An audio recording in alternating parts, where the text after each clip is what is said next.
Pakar hukum mengatakan, FPI tidak melanggar Pancasila, pemerintah yang lebih dulu melanggar.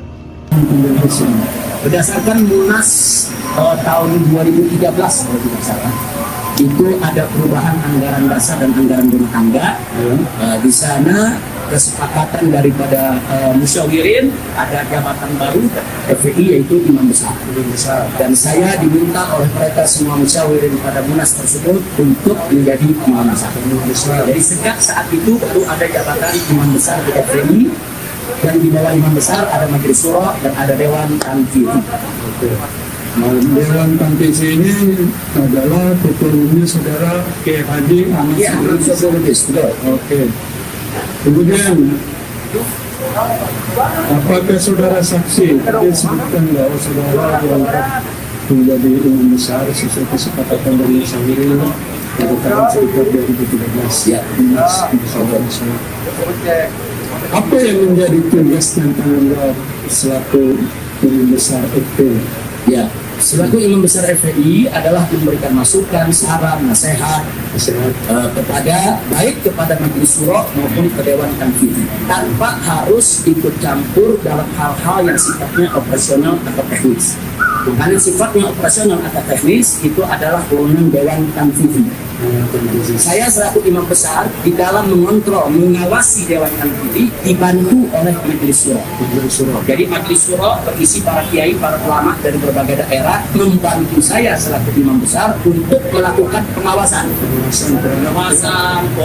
nasihat, usul, saran kepada dewan tanfizi. Tapi hal-hal yang menjadi keputusan operasional, teknis, kepengurusan sehari-hari itu semua dilakukan oleh dewan tanfizi. Oke, pertanyaan selanjutnya.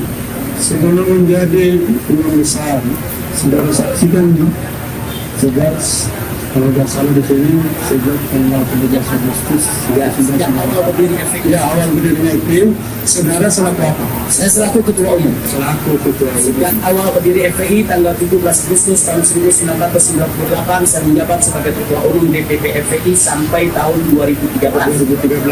Ya, pertanyaan saya selaku ketua umum Pada masa itu. Ya. Pada masa itu. Maksud saya pada tanggal 17 Ya. Agustus 1998 sampai dengan sebelum Munas. Ya. 2013. Oke. Saudara selaku ketua umum. Pertanyaan saya, apakah FPI Front Pembela Islam?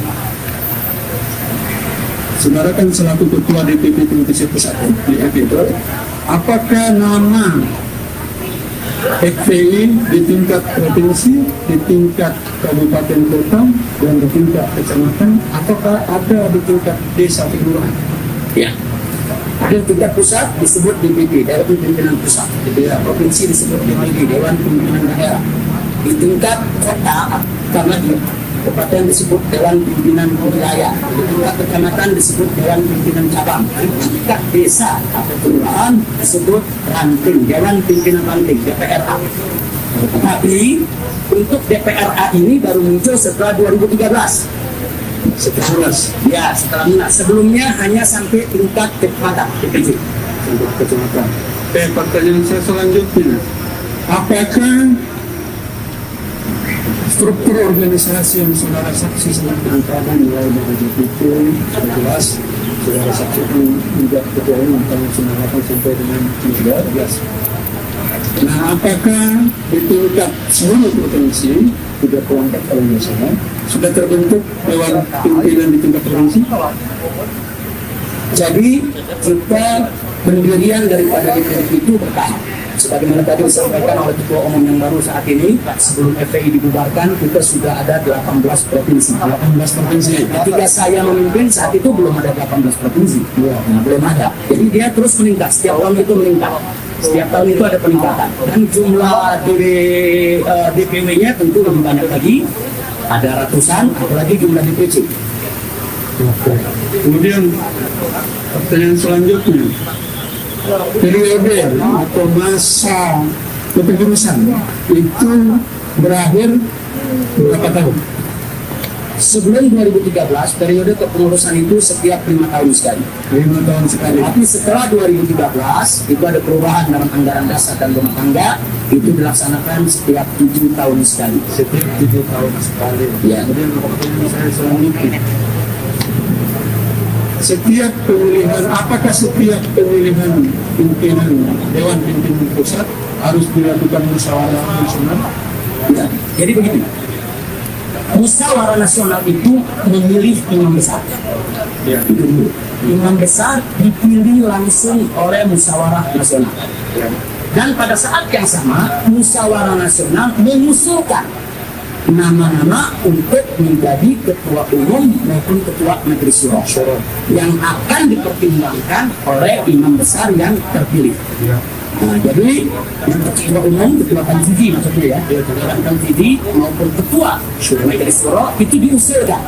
Nah, bisa usulan nama tunggal, bisa juga beberapa nama. Nanti imam besar terpilih itulah yang memilih dari nama-nama yang diusulkan.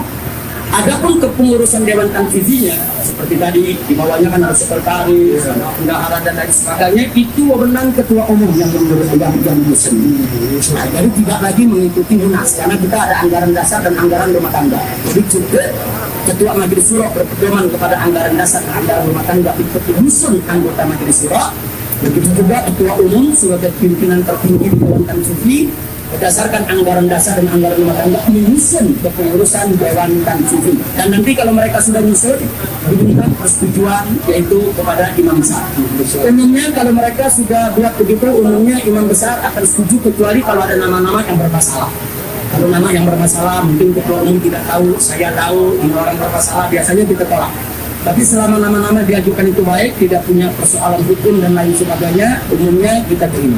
Oke, pertanyaan sebelum saya lupa tadi menarik. Ya. Saudara saksi mengatakan yang diajukan nama-nama pengurus yang diajukan oleh Dewan Tanfizi untuk menyusun organisasi di bawahnya, wakil ketua sampai di bawah, Ya. itu diajukan. Nggak sampai ke bawah sekali ya. Iya, maksud saya dari tingkat itu. Hanya pengurus inti. Iya, pengurus inti maksud saya pengurus inti saja. pengurus inti. Maksud saya pengurus inti. Bukan, kalau pengurus FPI ini sampai ke bawah ada ratusan. Iya. Nah, jadi nggak sampai ke bawah. Hanya pengurus inti di DPP. Maksud saya dari DPP pengurus inti. Ya. Tadi saudara saksi menyebutkan diajukan oleh ketua umum, ya, dan atas persetujuan kecuali kalau ada terkait dengan masalah hukum. Ya. Apakah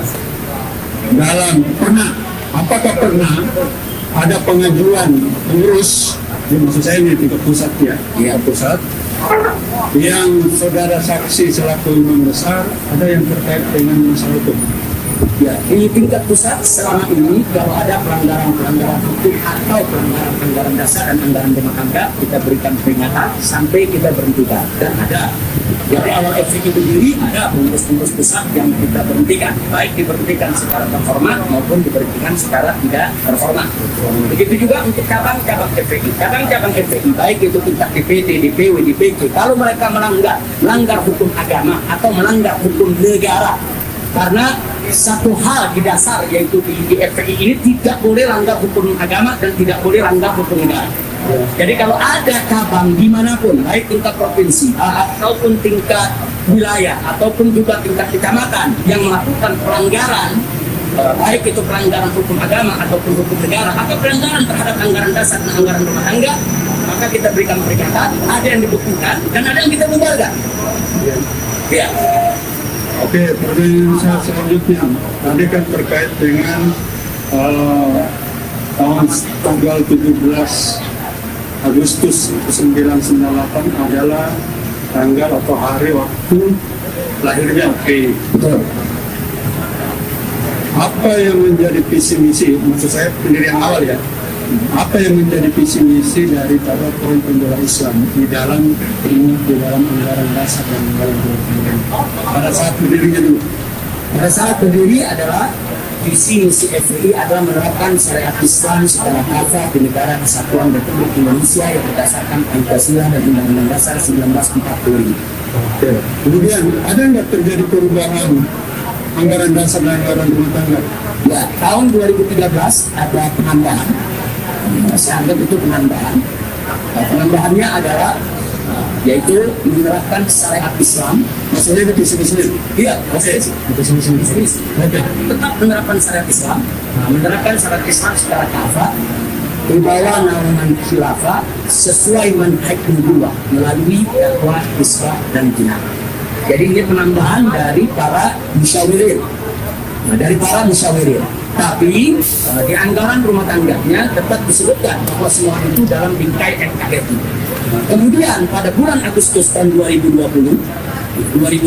bulan Agustus, atas arahan Kementerian Dalam Negeri Republik Indonesia pada saat kami mengurus surat keterangan terdaftar supaya berkenaan dengan kesetiaan kepada NKRI ini tidak cukup hanya penjelasan saja di ART, tapi harus dimasukkan ke anggaran dasar dan harus dibuat surat pernyataan ikrar setia kepada NKRI, dan itu kita laksanakan. Nah, cuman karena visi misi ini ada di dalam ADART, Kemendagri minta diubah, tentu mengubahnya harus lewat Munas lagi. Makanya kami gelarlah Munas Loh. Sebetulnya 2020 itu harus ada Munas, cuman kami tunda Munas karena ada pandemi. Nah, karena ada pandemi kami tidak melaksanakan Munas. Tapi setelah kawan-kawan kita, waktu itu saya ada di Mekah ya, saya di laporan aja, saya nggak hadir langsung. Nah, saya dengan laporan di Mekah, kawan-kawan ini dapat arahan baik dari Kementerian Agama saat itu, langsung dari Bapak Menteri Agama ya, begitu juga dari Kementerian Dalam Negeri, supaya ini kata khilafah ini banyak perdebatan. Nah, jadi orang berdebat, nah, supaya FPI menjelaskan ini maksudnya apa. Nah, apakah khilafah ini maksudnya keluar dari NKRI atau bagaimana, supaya dijelaskan di dalam anggaran dasar. Nah, karena itulah pada bulan Agustus akhirnya kami melaksanakan Munaslup. Kenapa Munaslup? Karena kalau Munas itu kan yang hadir bisa 2.000 orang lebih cabang-cabang. Sementara kita nggak boleh di pandemi ini menggelar Munas dengan ribuan orang. Nah, karena itu kami gelar Munaslup. Jadi tingkat DPD kita nggak undang hadir. Nah, bahkan dari DPD dan DPW hanya satu orangnya. Sehingga Munaslup itu bisa berjalan sesuai aturan anggaran dasar tanpa melanggar anggaran dasar. Di Munaslup tersebutlah kita sempurnakan visi misi. Nah, dan di situ dicantumkan. Artinya dicantumkan sebagaimana pernah saya bacakan di situ. Saya pernah bacakan lagi, saya itu 51 lagi, satu di sana sudah mendengar bahwa dasar agama FPI adalah dasar beragama dalam organisasi adalah Islam, sedangkan dasar bernegara di dalam organisasi adalah Pancasila. Dan di dalam visi misi juga dijelaskan bahwa menerapkan syariat Islam secara kafah, di bawah naungan khilafah sesuai manhaj nubuwah, melalui dakwah dan seterusnya dalam bingkai Negara Kesatuan Republik Indonesia yang berdasarkan Pancasila dan Undang-Undang Dasar 1945. Bahkan di ayat berikutnya ditegaskan bahwa Pancasila adalah dasar negara. Ya, terima kasih. Pertanyaan selanjutnya, ya, tadi ada istilah SKT. Nah, apakah saudara saksi mengetahui tentang berlakunya SKT FPI atau kelompok? Sangat tahu. Ya. Terus ini saudara saksi jelaskan. Jadi dari sejak awal FPI didirikan, kami mendaftarkan ke Kementerian Dalam Negeri. Jadi setelah kami daftarkan, mereka pelajari, itu kan ada syarat-syaratnya. Sebagai organisasi sudah punya cabang berapa, cabangnya di mana, karena nanti ada verifikasi. Setelah mengikuti verifikasi, akhirnya FPI mendapatkan SKT, surat keterangan terdaftar. Itu dari awal FPI berdiri. Setiap 5 tahun sekali kami perbaharui, perpanjang. SKT masa berlakunya hanya 5 tahun. Setiap 5 tahun harus diperpanjang, dan setiap 6 bulan sekali kami harus memberikan laporan ke Kesbang. Kesbangpol, betul. Nah, jadi setiap 5 bulan sekali kami memberikan laporan ke Kesbangpol tentang kegiatan FPI. Selama 6 bulan itu apa yang dilakukan, dan 6 bulan ke depan apa juga yang dilakukan. Dan selalu kami sampaikan itu ke Kesbangpol. Jadi bukan bagian yang lain, ya, bagian di Kesbangpol. Karena Kesbangpol ini kadang-kadang juga datang ke kantor FPI untuk memberikan pemilihan. Nah, jadi itu. Nah, karena itu FPI sering dilibatkan oleh Kementerian Pertahanan untuk safari Nusantara dengan kapal perang bersama ormas-ormas lain untuk mengenal pertahanan Indonesia. Nah, biasanya kita kirim dari Laskar. Berdasarkan kita kirim ada 3 orang, 5 orang, itu setiap tahun diadakan. Setiap tahun diadakan. Jadi semua kegiatan-kegiatan yang sifatnya negara, itu kami, karena kami punya SKT, kami dilibatkan. Perlu diketahui bahwa sepanjang pengetahuan kami yang kami diberi arahan oleh S-Bankol, apa beda ada SKT dengan tidak ada SKT? Kalau ada SKT, kami mendapat pelayanan negara. Seperti kalau ada kegiatan negara seperti tadi, kami dilibatkan. Bahkan kami bisa mendapatkan bantuan. Bantuan berupa uang untuk kegiatan-kegiatan sosial kemasyarakatan.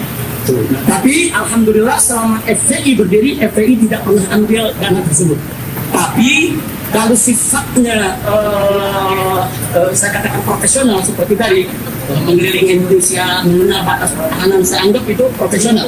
Atau pelatihan-pelatihan tentang Pancasila, tentang Bima, tentang pilar-pilar negara, kalau itu selalu kami ikut serta. Selalu kami ikut serta. Tapi kalau bantuan-bantuan berupa uang, majelis hakim, kami tidak pernah untuk meminta kepada negara, karena kami tidak ingin membuat susah negara. Ya. Pertanyaan selanjutnya, apakah SKT untuk FPI masih berlaku sampai sekarang untuk tidak berlaku? Yang terakhir, SKT FPI itu berlaku sampai tanggal 29 tahun 2020. Nah, kemudian kami mengajukan perpanjangan. Ada peraturan baru di Kemenak. Nah, ada peraturan baru dulu. Untuk mendapatkan SKT, kita tidak perlu rekomendasi Kementerian Agama. Nah, tapi kali ini ada peraturan baru, ormas keagamaan. Karena FPI ini dikategorikan ormas keagamaan. Ormas keagamaan untuk mendapatkan SKT harus dapat rekomendasi dari Kementerian Agama. Dan akhirnya kami urus rekomendasi tersebut, dan alhamdulillah kami dapat. Kami dapat rekomendasi dari Kementerian Agama. Kementerian Agama hanya minta selembar surat ikrar dari pengurus FPI setia kepada NKRI, Pancasila, dan Undang-Undang Dasar 1945. Itu kami lakukan dan rekomendasi kami dapat. Nah, kemudian yang kedua, setelah rekomendasi tadi dikirim ke Kemendagri, seharusnya SKT itu sudah bisa diperpanjang. Nah, tapi tiba-tiba dari Kemendagri, sebagaimana dijelaskan oleh saksi yang dihadirkan oleh jaksa kemarin dari Kemendagri, tiba-tiba dari Kemendagri melihat ada pasal yang kurang dalam anggaran dasar, yaitu pasal tentang penyelesaian sengketa. Jadi kalau antar pengurus FPI ada sengketa, bagaimana penyelesaiannya? Nah, pasal itu memang di dalam anggaran dasar belum ada. Adanya di anggaran rumah tangga. Nah, Kementerian Dalam Negeri minta itu dimasukkan ke dalam anggaran dasar, sekaligus minta penjelasan tentang khilafah yang tadi saya sudah ceritakan. Nah, akhirnya kami gelar bulan Agustus 2020 kami lakukan itu semua. Kami lakukan keputusan munaslup. Nah, sudah ada keputusan munaslup. Nah, itu di bulan Agustus. Jadi itu sudah kami berikan semua. Tapi kemudian tiba-tiba ada, saya nggak paham, semua persyaratan sudah kita penuhi, tapi Kementerian Dalam Negeri masih mengulur-ulur waktu. Saya tidak paham apa persoalannya, Kementerian Dalam Negeri sendiri yang tahu.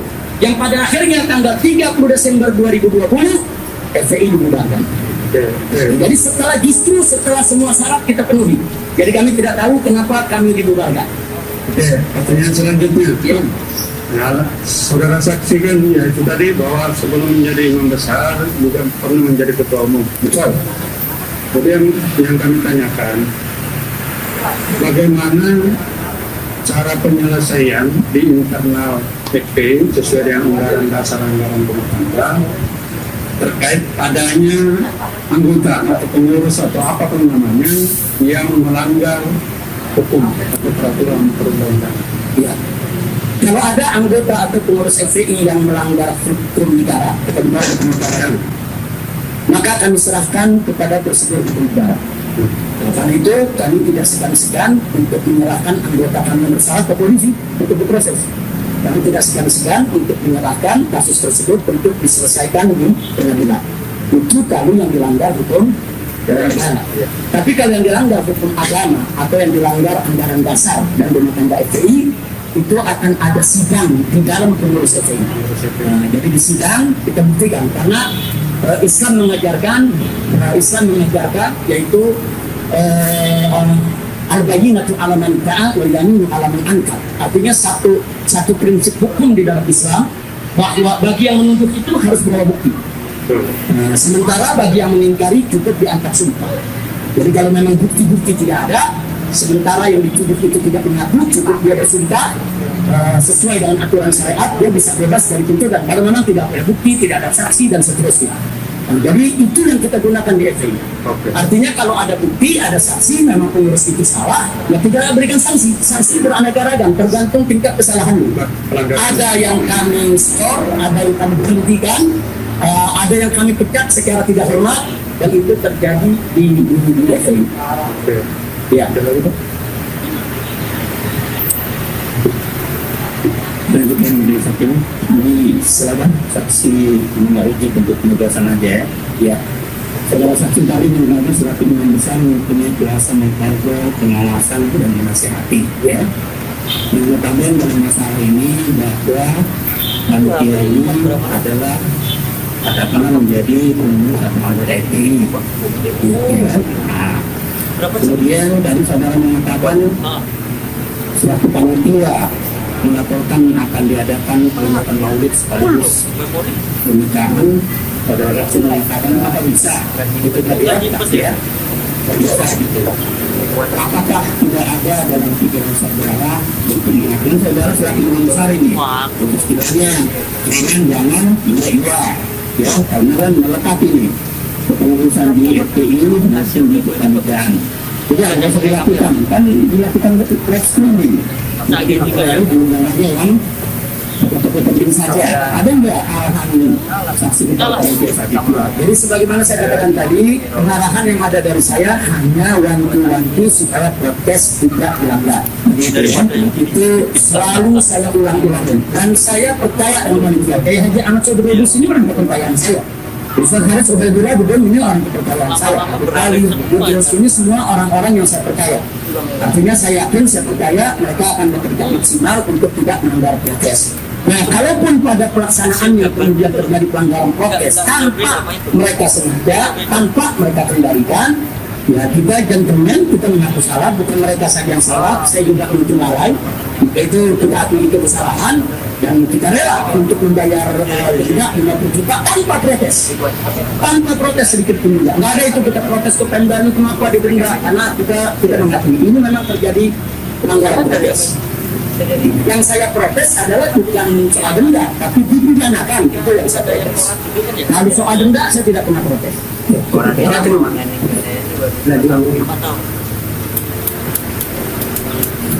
Saudara saksi, ya, sebelum dilakukan kegiatan maulid dan pelaksanaan pernikahan, saudara kan sebelum Arab Saudi, apakah dulu saya di Arab Saudi? Iya. Apakah tunggu pelaksanaan maulid dan pernikahan itu dari saudara atau dari panitia? Sudah saya jawab tadi. Sudah akan dari panjang lebar, sudah dijelaskan juga dari panitia tadi. Iya. Ke dari panitia yang muncul sudah. Jadi ini memang usulan dari panitia yang saya setuju. Oke, ya. Komunikasi itu dari langsung ketua atau di antara 5 penting? Dari Kiai Haji Ahmad Sobrolus. Karena hierarki di dalam berorganisasi yang melapor ke imam besar itu adalah ketua umum. Dan saya tidak berkomunikasi dengan yang lain. Saya berkomunikasi dengan ketua umum.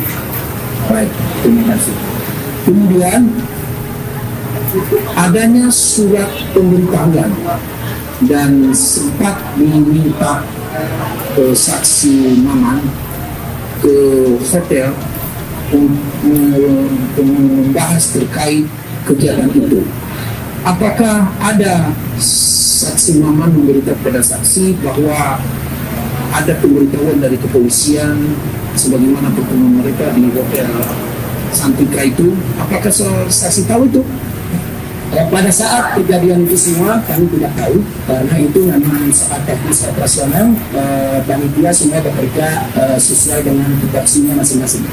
Tapi setelah kejadian, setelah selesai saya dapat laporan, setelah mulai dapat laporan yang seperti itu dan lain sebagainya.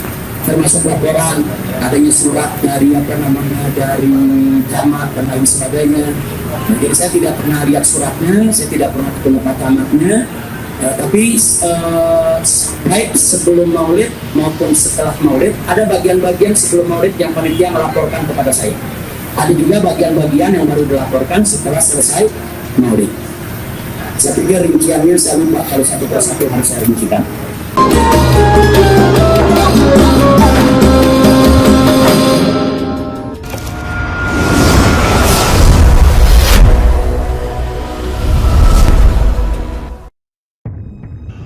Pakar hukum mengatakan FPI tidak melanggar Pancasila, pemerintah yang lebih dulu melanggar. Gelora.com. Di tengah memanasnya kondisi politik tanah air akhir-akhir ini, menyusul penangkapan ex-sekretaris FPI Munarman oleh Densus 88 anti teror, sebuah cuplikan video zokar seorang pakar hukum tata negara Irman Putra Sidin mendadak kembali ramai dibagikan di media sosial. Sebuah akun bernama @regar di Twitter membagikan sebuah video di mana Irman Putra Sidin sedang menjadi salah satu pembicara dalam diskusi Indonesia Lawyers Group atau ILC beberapa waktu lalu. FPI tak pernah melanggar Pancasila dan undang-undang. Dia hanya sekedar memperjuangkan keyakinan kepada Tuhannya. Demikian tulis @regar dalam unggahannya. Dalam video tersebut, Imam Irman membahas soal FPI yang disebutnya tidak pernah melanggar Pancasila. Ada organisasi seperti FPI memperjuangkan tidak macam-macam. Mungkin perjuangannya FPI sekedar keyakinan sama Tuhannya saja dia diperjuangkan, ujar Imran dalam video. Lebih lanjut, ia menjelaskan bahwa FPI tidak memperjuangkan harta triliunan yang selama ini dikuasai oleh negara. Bahkan dikatakannya meminta APBN pun tidak sama sekali. Negara menguasai triliun juta harta, pasal 33, bumi, air, serta kekayaan alam dikuasai oleh negara, ucapnya. Namun kata Irman, ketika organisasi masyarakat dan organisasi kekuasaan dihadapkan, mana yang lebih setia terhadap Pancasila dan Undang-Undang Dasar? Dalam sejarahnya, kata dia, di Mahkamah Konstitusi 100 kali lebih organisasi kekuasaanlah yang melanggar Undang-Undang Dasar. Ketika ormas organisasi masyarakat dan organisasi kekuasaan ini tidak kita hadapkan, mana yang lebih setia dengan Pancasila dan Undang-Undang Dasar? Dalam sejarah Mahkamah Konstitusi 100 kali lebih kurang lebih organisasi kekuasaan yang lebih melanggar Undang-Undang Dasar, katanya. Melanggar sila keempat Pancasila, tegasnya. Lebih lanjut, ia juga membeberkan bahwa lebih dari 100 kali undang-undang yang telah dibuat oleh Presiden dan DPR dibatalkan oleh MK, tidak sebanding dengan ormas yang hanya satu FPI. 100 kali lebih itu undang-undang yang dibuat oleh Presiden dan DPR dibatalkan oleh Mahkamah Konstitusi, ini ormas. Baru satu itu pun masih debatable, ucapnya. Ia menegaskan kemudian, jika mau dikatakan siapa yang paling melanggar Pancasila, maka pemerintahlah yang paling dahulu melanggar. Kerakyatan yang dipimpin oleh hikmat kebijaksanaan dalam permusyawaratan perwakilan. Jadi kalau mau dikatakan siapa melanggar Pancasila duluan, pemerintah duluan yang melanggar kerakyatan yang dipimpin oleh hikmat kebijaksanaan dalam permusyawaratan perwakilan, pungkasnya. Seperti diketahui, pro dan kontra pembubaran ormas FPI masih mengemuka hingga saat ini. Kalangan oposisi menilai bahwa pembubaran FPI semata-mata hanya langkah politik kekuasaan untuk melemahkan suara oposisi mata. Anggapan itu semakin diperparah dengan rentetan kasus yang menimpa Habib Rizik Syihab, sang imam besar FPI, yang menurut beberapa pihak dinilai tidak sesuai. Ditambah lagi kasus lain yang berafiliasi dengan FPI, semisal tewasnya 6 laskar FPI hingga ditangkapnya ex-petinggi Munarman, semakin memperparah keadaan. Hingga berita ini diturunkan, unggahan tersebut sudah ditonton oleh lebih dari 10.000 orang dan dibagikan oleh lebih dari 800 orang, termasuk oleh tokoh nasional seperti Said Didu dan lain-lain.